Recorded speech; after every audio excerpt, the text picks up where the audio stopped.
আর ঝিলমিল ঝিলমিল করে আকাশের তারা, আকাশের তারা ঝিলমিল ঝিলমিল করে আকাশের তারা, আকাশের তারা। আর পার করে নিয় গো মোদের মা আমিনার দুলারা, ঝিলমিল ঝিলমিল করে আকাশের তারা, আকাশের তারা। বার রবিউল আউয়ালে আসিলেন মা আমিনার কোলে, আর বার রবিউল আউয়ালে আসিলেন মা আমিনার কোলে। সাজদাতে মাথা রেখে কাঁদিলেন উম্মতি বলে। আল্লাহ তাআলার ফারিস্তারা নবীকে সালাম করে, ঝিলমিল ঝিলমিল করে আকাশের তারা, আকাশের তারা। পার করে নিয় গো মোদের মা আমিনার দুলারা, ঝিলমিল ঝিলমিল করে আকাশের তারা, আকাশের তারা। নবী যখন আসিলে মা আমিনার কোলে, আর নবী যখন আসিলে মা আমিনার কোলে, আর সাজদাতে মাথা রেখে উম্মতি বলে কাঁদিলে।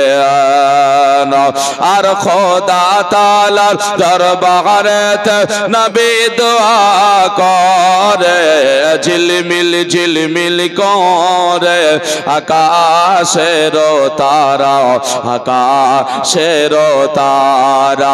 আর পার করে নিয় গো মোদের মা আমিনার দুলারা, ঝিলমিল ঝিলমিল করে আকাশের তারা, আকাশের তারা।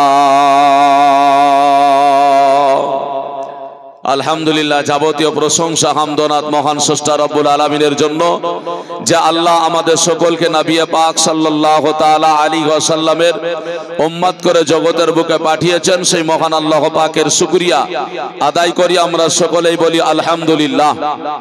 তারপরে পরে আকায়ে নামদার মাদানিয়ে তাজদার মাক্কির সরকার মা আমিনা নূরে নাজার শাহানশাহে জিয়াকার নবীগণের সরদার নবী মুহাম্মদুর রাসূলুল্লাহ সকলে পড়ি সাল্লাল্লাহু তাআলা আলাইহি ওয়াসাল্লামের উপরে লক্ষাধিক দুরুদ ওয়া সালাম, শান্তি ধারা ওয়া পারা বর্ষিত হোক, অর্পিত হোক। সকলেই বলি আল্লাহুম্মা আমিন। মুসলমান, দীর্ঘক্ষণ ধরে সুপরিচিত আলহাজ মাওলানা হেলালউদ্দিন রেজভী সাহেব কিবলা মাদ্দাজিল্লাহুল আলী উনার আলোচনা শ্রবণ করলেন। বর্তমান যে নিত্য নতুন বক্তা আপনারা দেখছেন, বক্তব্য শ্রবণ করছেন, তিনারা সবাই একটা সময় তিনাদেরকে ফলো করেছেন। এটা কিন্তু মানতে হবে যে আমাদের এইরকম বক্তা আগে ছিল বলেই এখন নিত্য নতুন বক্তব্য আপনারা আমাদের মতন ওলামার কাছে শ্রবণ করছেন। আলোচনা শ্রবণ করার পর কিছু আমল করার একটু চেষ্টা করুন। আজকে যে জলসা খুব গুরুত্বপূর্ণ, এই জলসা কেন? একটা সময় ছিল আল্লাহ রাসূল সাল্লাল্লাহু তাআলা আলাইহি ওয়াসাল্লামের জামানা। আজকে আমাদেরকে এনেছেন, তার জন্য আমাদের পিছনে খরচা করছেন।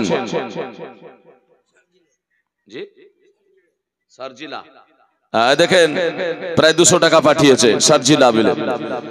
যা হোক, আমি যেটা বলতে চাইছি একটু গুরুত্ব দেবেন। প্রাথমিক অবস্থায় আমাদেরকে নিয়ে এসেছেন, আমাদের পিছনে খরচা করছেন, খাওয়াচ্ছেন, রাস্তা খরচ, সাংসারিক খরচ বহন করছেন, তারপরে ইসলামের দাওয়াতে দেওয়ার মতো কাজ আমাদের দ্বারা কিছু হয়তো পাচ্ছেন,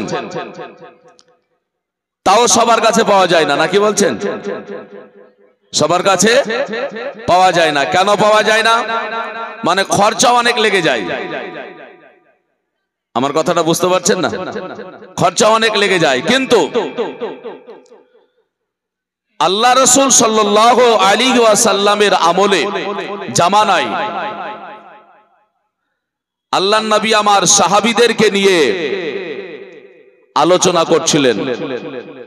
আজকে জলসা আপনাদের উদ্দেশ্যের দিকে লক্ষ্য করে দু চারটে কথা বলবো, তারপরে ইনশাআল্লাহুল আজিজ একটু জীবনী আপনাদের শোনাবো।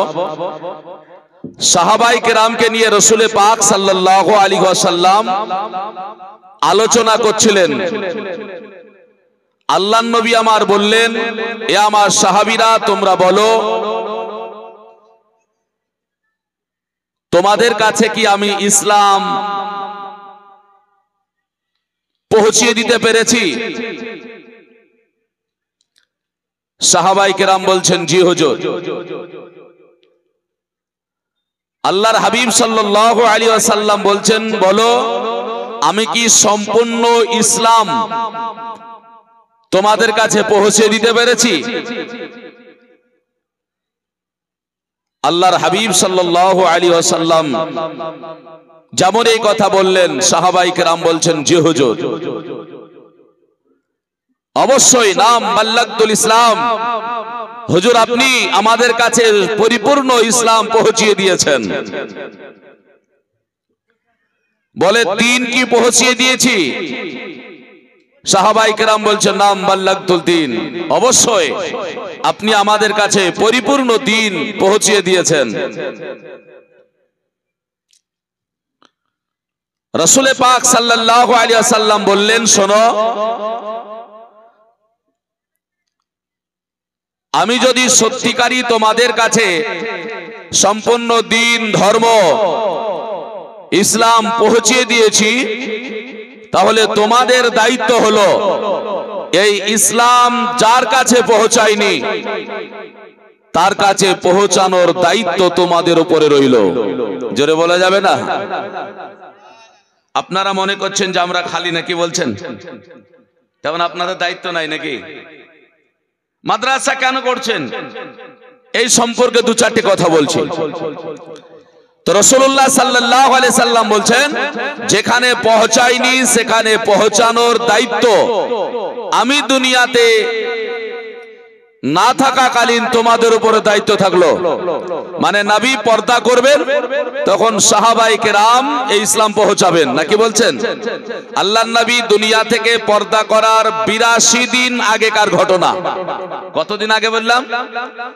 82 দিন আগে আল্লাহর নবী দুনিয়া থেকে পর্দা করবেন, তার 82 দিন আগেকার ঘটনা আল্লাহর হাবিব সাল্লাল্লাহু আলাইহি ওয়াসাল্লাম স্পষ্ট ভাবে বললেন, এবং আল্লাহ তাবারক ওয়া তাআলাকে সাক্ষ্য রাখলেন। আল্লাহর নবী বললেন, আল্লাহ তুমিও সাক্ষ্য থেকে যাও, আমার সাহাবায়ে কেরামও সাক্ষ্য থেকে যাক যে আমি দ্বীন, ধর্ম, আল্লাহ যে তুমি দায়িত্ব আমাকে দিয়েছিলে সেইটুকু আমি আমার জগতের বুকে পৌঁছাতে পেরেছি। জোরে বলি সুবহানাল্লাহ।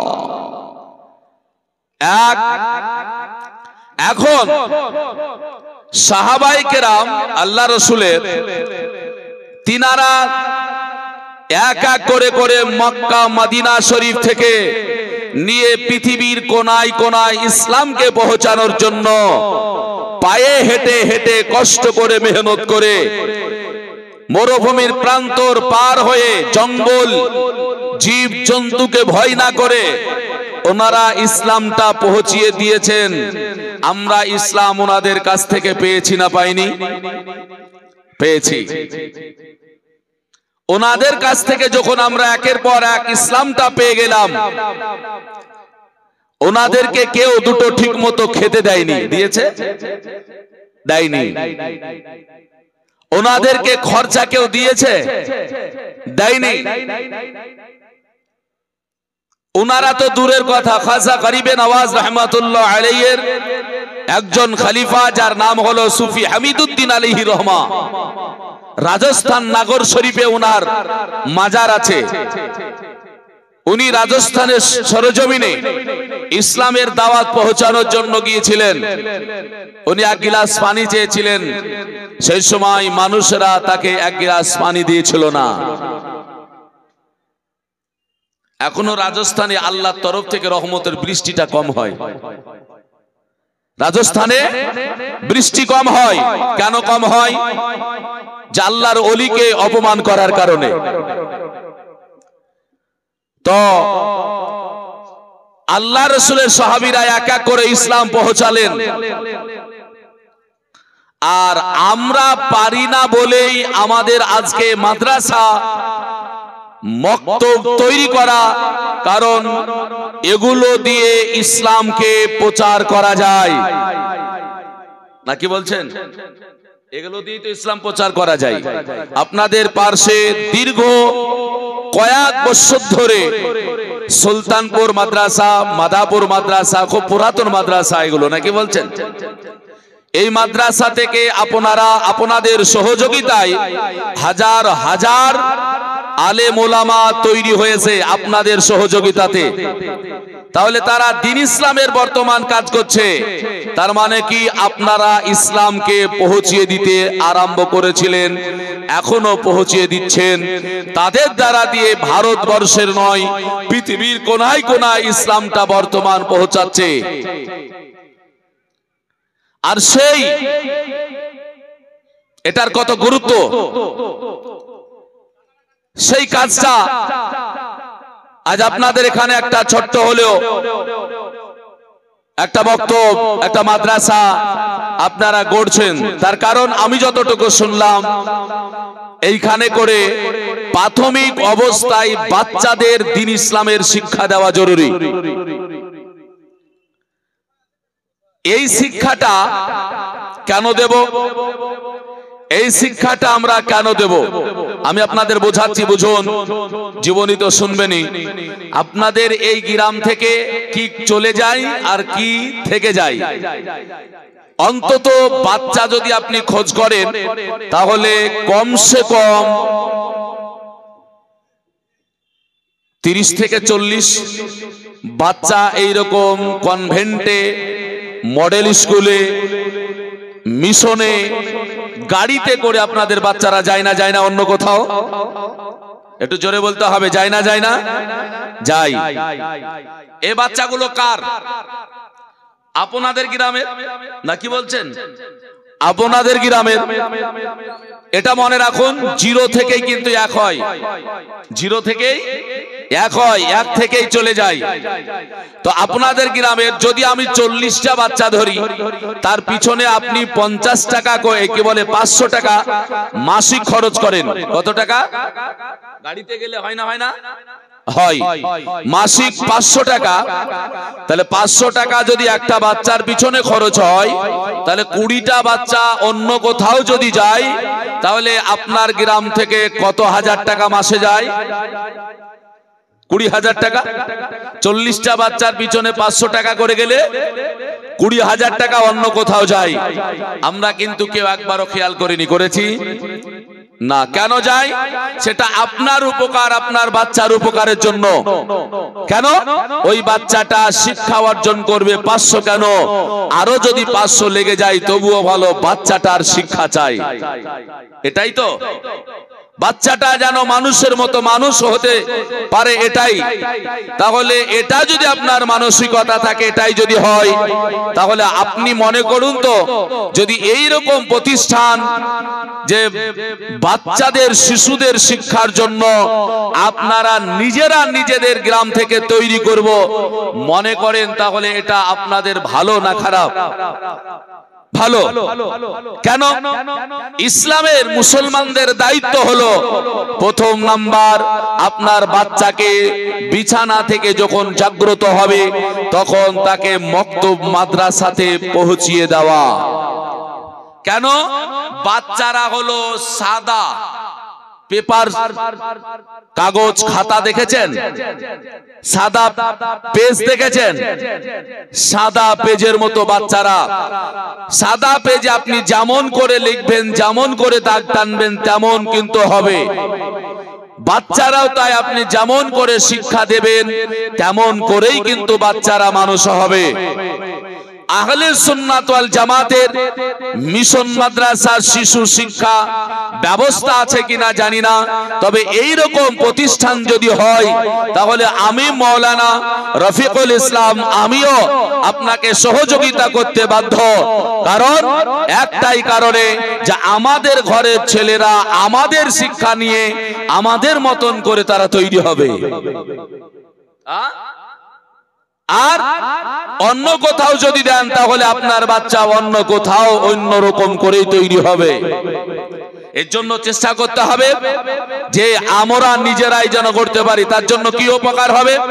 এক নাম্বার, মনে কিছু এবার নিয়েন না, আপনাদের দিকে হয়তো চলে যাবে, আমাদের সবার দিকে। 5 ওয়াক্ত আমরা নামাজ পড়ি, এখনো পর্যন্ত আব্বার জন্য দোয়া করতে হয়। যেই দোয়াটা আব্বা মরে গেলে কুল খতম বলেন আর মিলাদ বলেন আর মাহফিল বলেন, সব চাইতে উত্তম যেটা দরকার সেটা আমাদের কাছে আসেনি, আমরা পারি না। সেটা কি আপনারা জানেন? 1 লক্ষ টাকার কুলখানি করে দিলেন, এরকম হয় না? হয় না? হয়ে গেল 1 লক্ষ টাকার কুলখানি, মানে গরুতে খাওয়াতে এটা ওটাতে আপনার কতটুকু উপকার পেলেন? শুধুমাত্র আপনি একটা কাজ করেননি বলে আপনাকে এত খরচ করে ডাকতে হচ্ছে। সেই খরচটা কি? হাজার হাজার লক্ষ টাকা আপনারা খরচ করে ফেলছেন। আর শিক্ষাটা শুধুমাত্র এটাই, 5 ওয়াক্ত নামাজ পড়লে আমরা সঠিকভাবে শিখতে পারিনি। সেটা হলো আব্বা মা মারা গেলে তাকে জান্নাতে পাঠানোর একটা রাস্তা আল্লাহ পাক কোরআনে দিয়েছেন। তোমার আব্বা তোমার মা যদি মারা যায় কবরে, আর আযাব যদি হয়, তাকে যদি জাহান্নাম থেকে মুক্তি করে, কবরের আযাব থেকে মুক্তি করে জান্নাত দেব মনে করো, তাহলে তুমি কবরে হোক মসজিদে হোক, মাঠে জঙ্গলে ঘাটে হোক, ওই বাবা মার জন্য একবার হলেও তুমি নামাজ পড়ে নিয়ে 1 ফোঁটা চোখের পানি ফেলে কাঁদো, রব্বির হামহুমা কামা রব্বায়ানি সগীরা। আমি কি ভুল বলছি? এই দোয়াটা কয়জন নামাজি জানে বলুন তো? জানে? জানে না সবাই। সূরা ফাতিহাটা শুদ্ধ করে জানে? জানে না সবাই। অন্যান্য সূরাগুলো শুদ্ধ করে জানে? জানে না সবাই। আত্তাহিয়াতু লিল্লাহি ওয়াস সালাওয়াতু ওয়াত তাইয়্যিবাতু, এগুলো আমরা শুদ্ধ করে সবাই জানি? জানি না। এই দোষটা কার? এই দোষ মেনে নিতে হবে। যদি ওই বাচ্চা কালে আমরা আমাদের আব্বা মা আমাদেরকে যদি ওই রকম মক্তবে কোন রকম করে দিতে পারত, তাহলে আমরা সেই দিন শিখে নিতাম। আমার বাচ্চাটা নামাজ না পড়ুক, নামাজ পড়তে হবে এটা মাস্ট। কিন্তু আমার বাচ্চা যখন এক এক করে করে শিখে নেওয়ার পরে দেখা গেল আমার বাচ্চাটা নামাজ পড়লো না, রোজা রাখলো না, কিন্তু যেই দিন 50, 60, 70 বছর বয়স হবে, ভয়টা আসবে না? আসবে না? বাপ মরে গেলে দুঃখ আসবে না? আসবে না? সেই দিন তো পড়বে রব্বির হামহুমা কামা রব্বায়ানি সগীরা। আপনার এই দুয়ার বদৌলতে আপনার বাবা মা জান্নাতে চলে যাবে। শুধুমাত্র আমার বাবা মা যদি আমাকে ওই রকম বক্তব্যে, আমার যদি জায়গা থাকতো গ্রামে, আসল কথা, মেন কথা, আসল যেটা সেটা হলো আমার বাবা মার আমলে এইরকম মক্তব মাদ্রাসার কোন শিক্ষার ব্যবস্থা ছিল না, দিতে পারেনি, দেয়নি। তাই সেই বাবা মাকে আমরা জান্নাতে পাঠানোর আল্লাহ দেওয়ার রাস্তাটুকু পাচ্ছি না। তাহলে বর্তমান যদি এই সহযোগিতাটা আমাদের ভাইয়েরা, আমাদের গ্রামবাসীরা, আমরা সকলে মিলে যদি আমরা এতটুকু করতে পারি যে আমার সন্তানটা অন্তত নামাজি হয়ে যাক, কোরআন তেলাওয়াত করা হোক, আহলে সুন্নাত ওয়াল জামাতের আকীদার মধ্যে শিক্ষা নিয়ে নেক, আর আমি মরে গেলে আমার সন্তান আমার জন্য মাগফিরাতের দোয়া করুক, আমি যেন জান্নাতি হয়ে যাই। এটা আমরা কে চাই না বলুন? চাই না? চাই না? সবাই চাই। এর জন্য আমাদের দরকার। তবে ভাই, এই শিক্ষা জাতির মেরুদণ্ড, এই শিক্ষা আপনাকে নিতেই হবে। অতএব আমি যে শিখতে পারিনি, আমার ছেলেটাকে আমি নিরক্ষর করে রাখবো, এটা কখনোই ভাবিয়েন না। আপনার আমার ছেলেটাকে যেন অন্তত আমরা ইসলামিক শিক্ষায় শিক্ষিত করতে পারি, সঙ্গে যেন জেনারেল এই শিক্ষাটাও যেন দিতে পারি। ছোট্ট ছোট্ট একটা বই, জাস্ট একটা উদাহরণ আপনাকে দিয়েই আমার আলোচনার দিকে আমি চলে যাই, তাহলে বুঝতে পারবেন আমরা আল্লাহ এই শব্দ বলে আল্লাহকে ডাকি না? আল্লাহ কে বলুন তো? কেউ কি আপনারা পারবেন আল্লাহর তারিফ প্রশংসা করতে? আসলে আল্লাহ বলে জানি, কিন্তু আল্লাহ কাকে বলে, আল্লাহ কি জিনিস আমরা কিন্তু জানি না। জানি কি? জানি না। তাহলে এই শিক্ষাটা হয় কখন জানেন? আমাদের মক্তবে আমাদের হুজুররা শিক্ষা দিয়েছে। আমরা যখন কায়দা পড়তাম তখন আমাদের একটা চ্যাপ্টার অধ্যায় থাকতো আল্লাহ। আমাদেরকে আল্লাহ কি বুঝাতেন, নামাজ, নামাজটা কি বুঝাতেন, হজ, হজটা কি বুঝাতেন, নবী, নবীটা কি বুঝাতেন। আমরা শুনেই মুখস্থ করে নিয়েছি। হুজুর শুধু বলতেন, আমরা শুনে শুনে মুখস্থ করে নিয়েছি যে নামাজটা কি, রোজাটা কি, হজটা কি, যাকাতটা কি, আল্লাহ কি, নবী কি। কিন্তু এখন যদি এই শিক্ষা যদি আমাদের মধ্যে বাচ্চাদেরকে না দিই তো কি হবে? চুলের কাটন তো থাকবেই না, কি বলছেন? হবেই তো চুলের কাটন, কারণ আমার বাচ্চা তো লা ইলাহা ইল্লাল্লাহ মুহাম্মাদুর রাসূলুল্লাহ পড়তে জানে না। আপনাদের শুনতে খারাপ লাগছে এগুলো? না ভাই, কখনোই নয়, দিল থেকে মেনে নিন। কারণ এটা ব্যক্তিগত কারো ঘর নয়, এটা হলো আল্লাহর রসুলের ঘর। নাকি বলছেন? ব্যক্তিগত কারো ঘর না, এটা আল্লাহ রসুল সাল্লাল্লাহু আলাইহি ওয়াসাল্লামের ঘর। আমার নবীকে ভালোবাসতে হলে রসুলের ঘরকেও ভালোবাসতে হবে বাপ। তো যদি আমার ঘরেই যদি আমার সন্তান মানুষ হয়ে যায়, তাহলে আমার অন্য কোথাও পাঠানোর দরকার নেই। কিন্তু আফসোস এটা কেরলাতে হয়। আমাদের গোটা ভারতবর্ষে কেরলাতে অধিকাংশ হয়। কেমন বলে তারা? সিস্টেমটা আপনাকে বলি, আমার যতটুকু জানা মতে, এক মাস যে রোজগারটা করে তা একদিনকার টাকাটা ওই মক্তবে দেয়। এক মাস মানে দিনে যদি 300 টাকা হয়, তাহলে মাসে 9000 টাকা হবে। তো 300 টাকাটা ওখানে দিবে। কেন দেবে? ওই তার সকালবেলায় দায়িত্ব আছে বাচ্চাটা উঠে মক্তবে পৌঁছিয়ে দেওয়া। আবার যখন পড়া হয়ে যাবে বাচ্চাটাকে লাইন দিয়ে বাড়িতে পাঠিয়ে দেওয়া। এই যে একটা সিস্টেম, এই বাচ্চাটা 8 থেকে 9 বছর হতে না হতে এই বাচ্চাটা দ্বীন ইসলামের শিক্ষা তার কাছে হয়ে যাবে। কিন্তু আমাদের এক মাসের মধ্যে একদিন তো দূরের কথা, 100 টাকা আপনি চাইতে যায়েন চপ্পল ছিঁড়ে যাবে। আমাদের পশ্চিমবঙ্গের কথা বলছি, চপ্পল ছিঁড়ে যাবে। বলে কেন? বলে 100 টাকা দিতে হবে, অথচ 500 টাকা দিয়ে আপনি অন্য কনভেন্টে পাঠাচ্ছেন। ওই শিক্ষাটাই যদি আপনার মক্তবে হয়, আপনি 100 টাকা দিতে চাইবেন না, এরকম মানুষ আমাদের আছে, আছে না নাই? তার দুটো কারণ, এক হিংসা, আর না হলে তার কাছে শিক্ষা নাই। দুটো কারণ হতে পারে, এক হিংসায় আর না হলে তার কাছে শিক্ষা নাই। এই দুটোর একটা হতে হবে।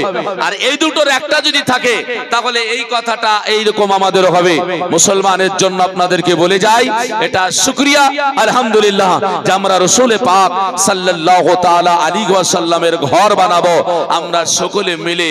এটা আলহামদুলিল্লাহ আমি আগেও বলেছি, এখনো বলছি, আগামীতেও বলবো।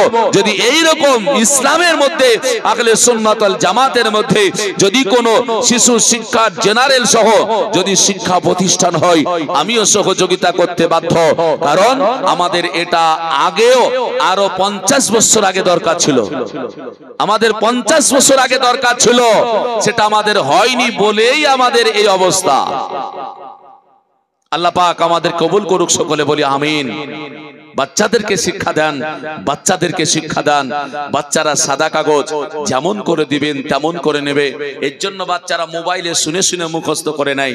বাচ্চারা যখন হযরতদের কাছে যাবেন, হযরতরা বলবেন, ওটাই তাদের মুখস্থ হয়ে যাবে। আল্লাহর নবী কিসের তৈরি? ওনারা বলে দিবেন নূরের তৈরি। আল্লাহর নবী সাল্লাল্লাহু আলাইহি সাল্লাম কি? ওনারা বলবেন নূর।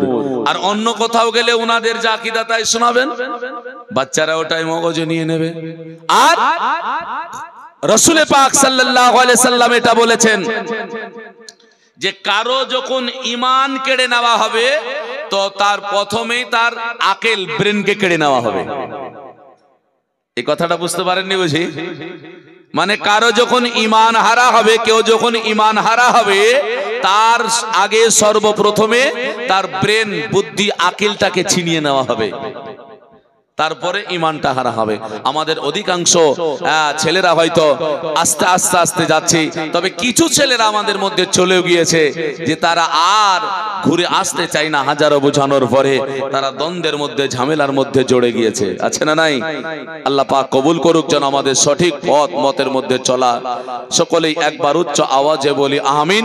দারুদ পড়ে আলোচনা নিয়ে চলে যাব। আল্লাহুম্মা সাল্লি আলা سيدنا مولانا محمد وعلى آله سيدنا مولانا محمد صلى الله على محمد صلى على محمد